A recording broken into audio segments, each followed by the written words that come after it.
What is good, Meat Boys? If this is your first time here, his name's Meat. I'm Boy, and this is Meat Boy MMA.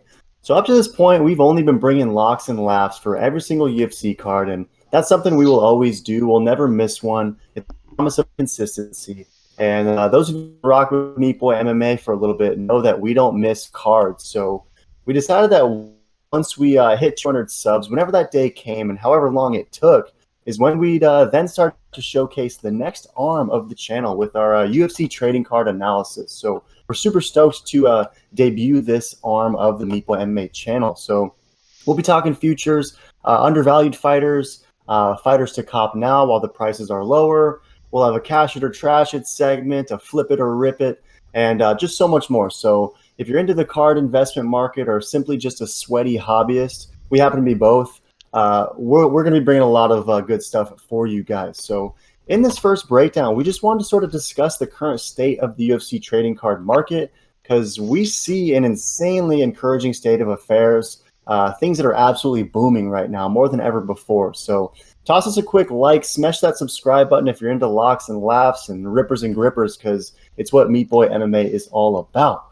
All right, Meat, let's toss on a fresh slab because I want to get your thoughts first of all on just the UFC trading card market right now as you see it, because we've seen Pokemon cards absolutely moon recently, and our thoughts are that the next truly card market is going to be UFC cards. So how did we get to this point? What was Gary V's impact, and what are you overall just stoked for regarding this recently game-changing card market? Yeah, no, I mean, the Gary V effect is real. It's pretty mind-blowing to see the prices that we've been seeing for the UFC cards and just the hobby in general. Um, but yeah, I mean, I'm super excited. There's Panini actually just got the contract, so that's gonna be really hype. And also, I mean, when you're talking about the fastest growing sport in the world, this is just a no-brainer when it comes to card collecting. When you have all these rookie cards of goats that no one really even talks about up until Gary V, and Gary V felt like it was super slept on. I've been feeling like this has been slept on for years, and I'm glad that someone finally took initiative and said, "Yo, Conor McGregor, this is crazy that his cards are so cheap. This is crazy that all these legends are so cheap. I mean, these rookie cards. I mean, I don't know if any of you guys have ever ripped any packs, but man, some of these cards are so hard to get and they are just so undervalued. So you can really cop a single or two and let it ride up with this hype train. And I see it really strong for the long run too, purely because this is the fastest growing sport. This is not an Mhm. American sport. Football, basketball, mainly American. This is an international sport. Every country, is really hype and bullish on UFC, maybe even more than America, which is surprising to be honest. But the facts are there that this is the fastest growing, like I was saying, and there's just a lot of great opportunity for card growth, and it's really fun to collect the cards also.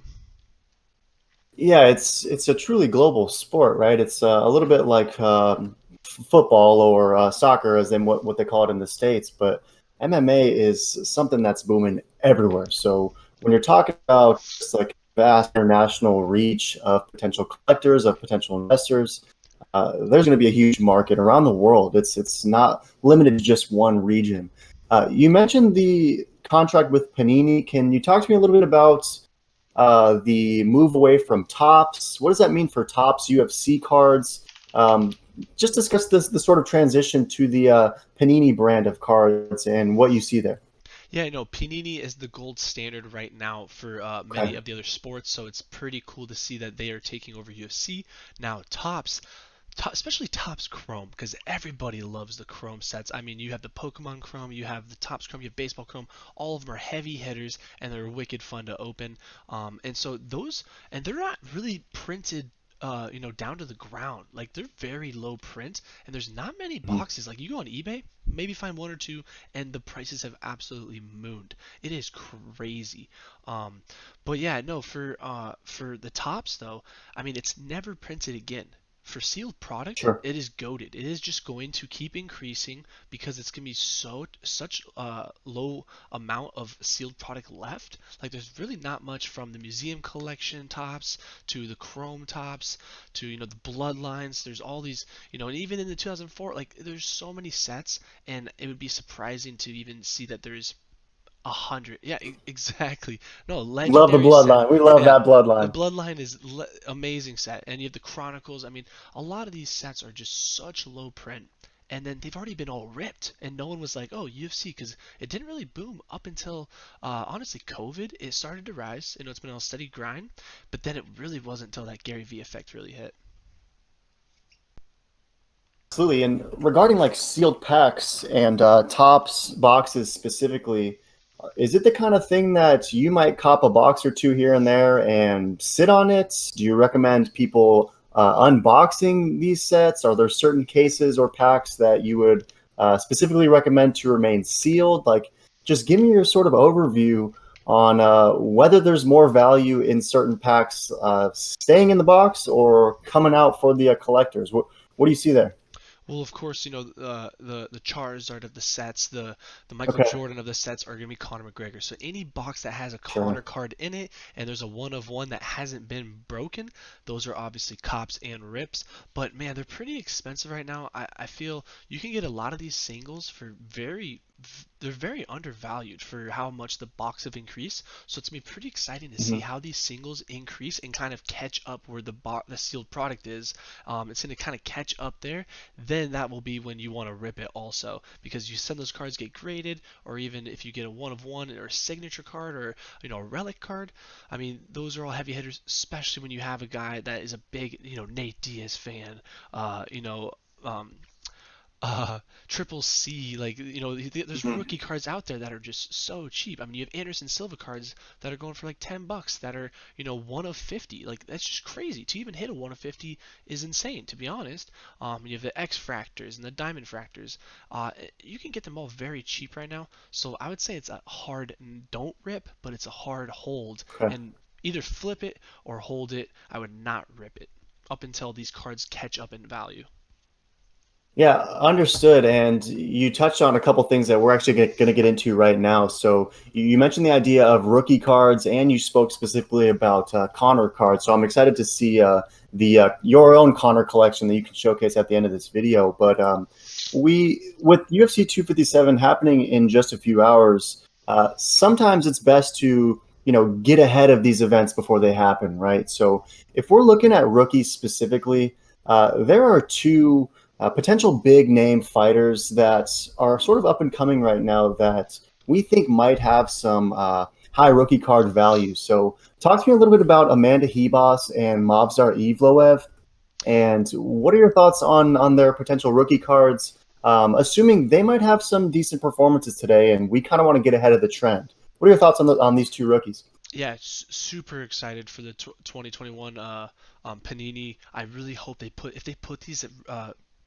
rookie cards, because it's kind of weird. Sometimes they don't make the cut, and then sometimes the next year they'll make it. But I think these two will make it. They're pretty big, and Evloev, he's he's coming a Russian star, and he's just been murking people. So that's a definite must cop in my opinion for rookie card.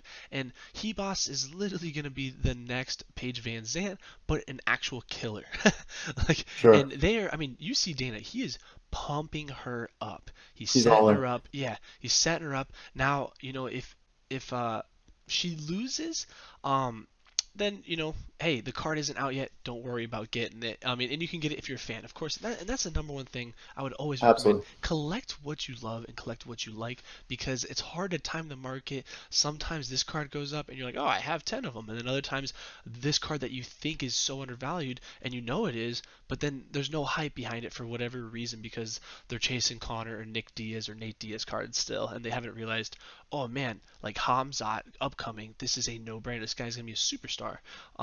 So it's pretty interesting because I don't really see talks about this stuff except Gary Vee saying one thing, you know, UFC, and he's also tapping into UFC with Vayner Media, with his recruiting company where he's managing a lot of these fighters now, and so And all I know is one thing about Gary Vee. He's a winner, and he does not want to Mhm. lose money on cards. And he's going pretty heavy in the UFC fighters, and he's a big fan of the sports in general and card collecting, huge on that. So he's gonna go heavy on these UFC cards, and I see him really pumping them up for the next, decade, to be honest.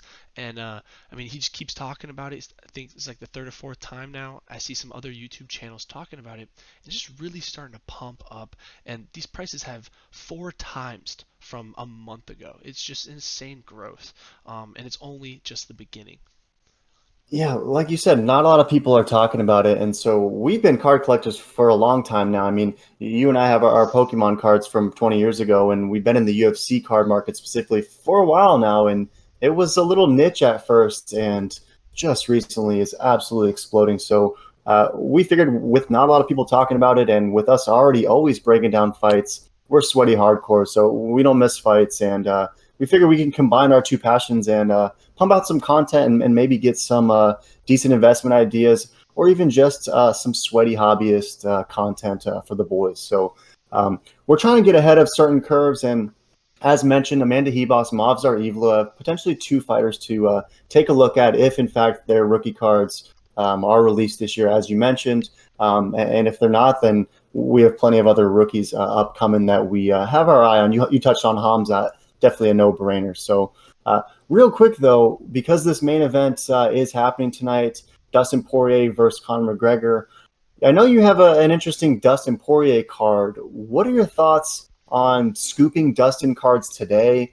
I mean, if he goes out there and pulls off this upset against Conor McGregor, I got to imagine his card value is going to absolutely balloon, as Conor McGregor might say. So, what are your thoughts on Dustin specifically? And can you show us your card and talk to us about it a little bit?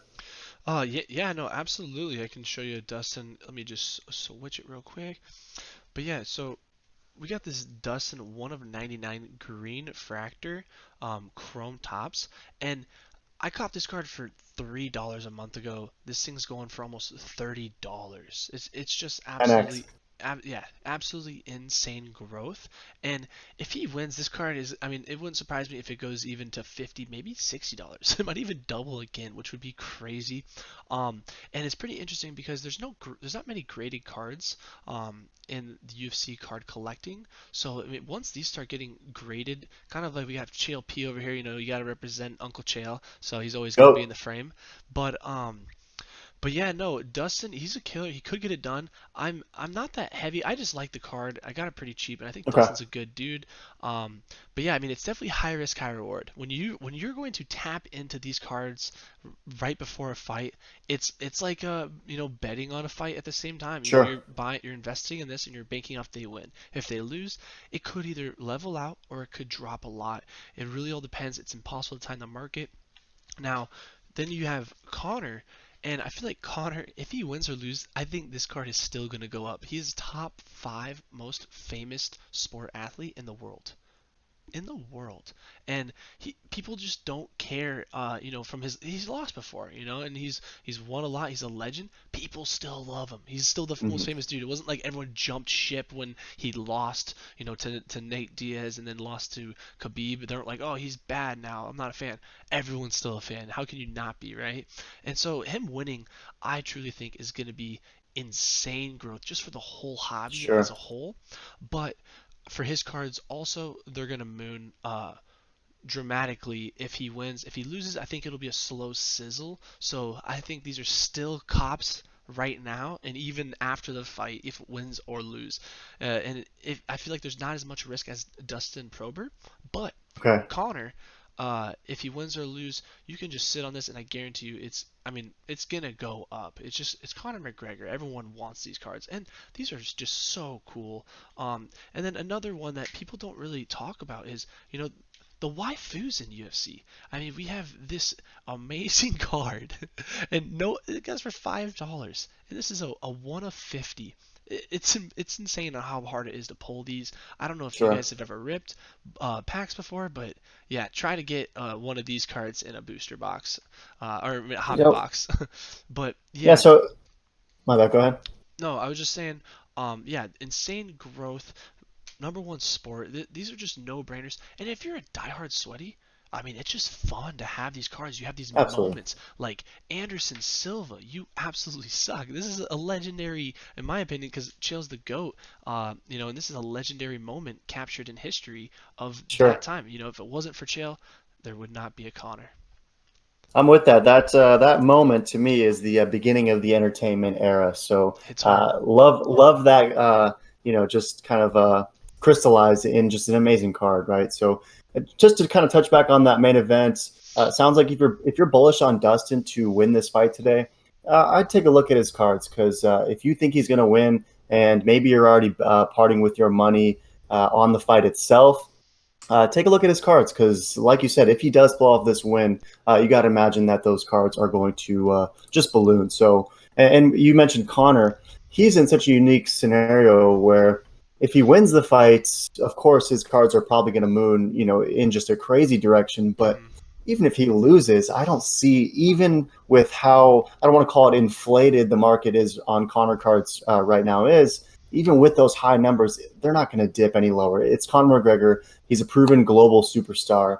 And win or lose, his card value should likely remain at a minimum where it is. But you saw our picks. We picked him to win. So it's likely that the prices you see for Conor cards right now might be a little different tomorrow morning. So it's kind of one of the reasons why we wanted to pump this out before the fact, just to get you guys the info. And maybe it's worth exploring before Conor, does something potentially spectacular tonight. So before we wrap this up, can you show us a little bit more of your Connor cards?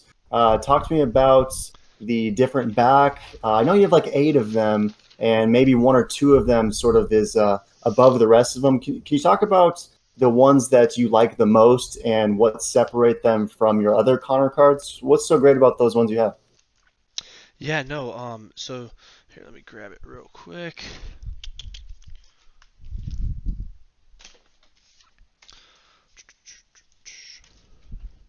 'Cause you have some interesting stuff.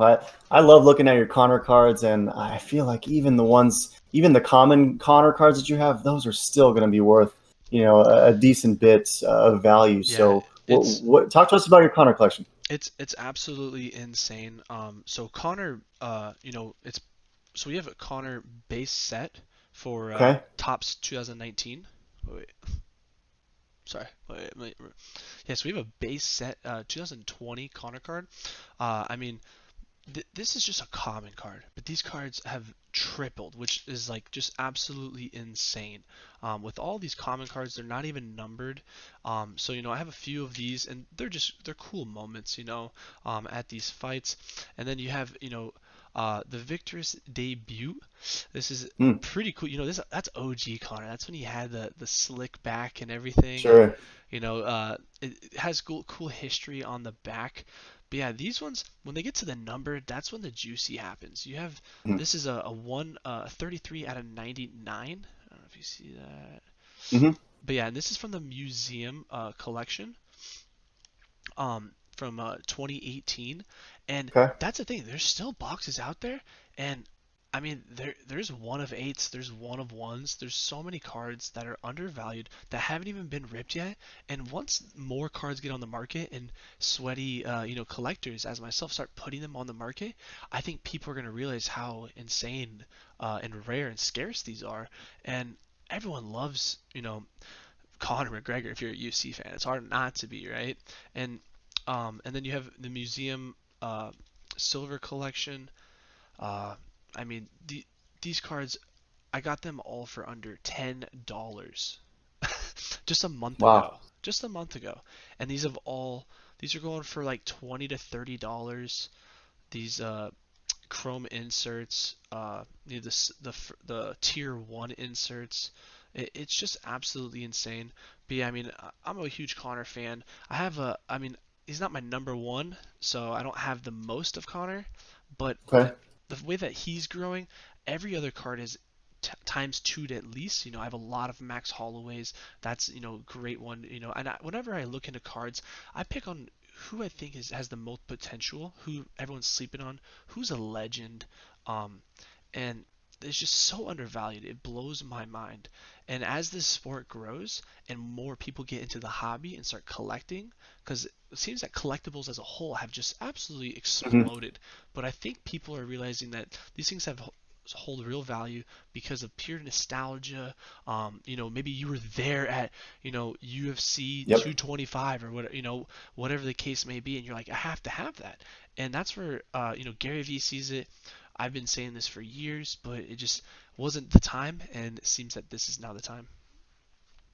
I agree 100%. So, super excited to sort of keep talking about these UFC cards and this market, and it's going to be another weekly staple of the channel. So we already know that every single UFC fight card goes hard, and now UFC trading cards are going equally hard. So super excited to keep bringing locks and laughs, rips and grips, and all the sort of UFC trading card content that we feel will be valuable to a sort of starved market, because as mentioned, not a lot of people are talking about this, and more people definitely need to. So any last thoughts? These fights are about to get started, so I'm about to go whip up some. I'm about to go hit the grill myself and whip up a nice juicy meat value steak real quick. But any last thoughts before we go tune into UFC 257? No, I hope you guys are ready for the fights. And yeah, if you have any Let's questions get it. about card collecting, the sets, where the values are, who to collect, just throw them in the comments. Let us know what you guys want to see. Also for content, you guys want to see collections, Sure. or maybe you guys even want to rip packs. Let us know. We can get that done. I have a lot of sealed product. And yeah. Yeah, and maybe a pack battle or two in the future if you want that smoke meat. Oh, you don't want that. um, so maybe just cut it at you don't want that, and then just Yeah.